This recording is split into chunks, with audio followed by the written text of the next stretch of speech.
जय जिजाऊ. सध्या संपूर्ण महाराष्ट्रामध्ये महापालिकेच्या निवडणुकीची रणधुमाळी चालू आहे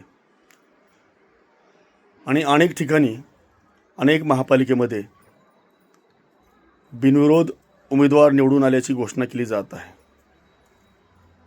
माझे निवडणूक आयोगाला एक प्रश्न आहे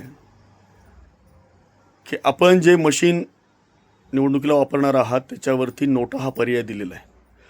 नोटा हा पर्याय असताना तो जो कोणी उमेदवार आपण बिनविरोध जाहीर करताय तो बिनविरोध कसा काय ठरू शकतो? समजा लोकांना त्या ठिकाणी नोटाला मतदान करायचं आहे, तुम्ही ज्याला बिनविरोध उमेदवार ठरवलं आहे त्याच्यापेक्षा अधिक मतदान जर त्या नोटाला पडलं तर तो उमेदवार बिनविरोध कसा काय होऊ शकतो? निवडणूक आयोगाने याकडे गांभीर्याने लक्ष द्यावं.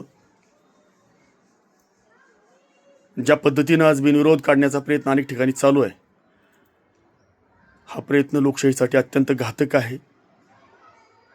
जर खरंच निवडणूक आयोगाला या देशाची ह्या लोकशाहीची काळजी असेल तर तत्काळ या गोष्टीकडे त्यांनी गांभीर्याने लक्ष द्यावं अशी मी त्यांना विनंती करतोय.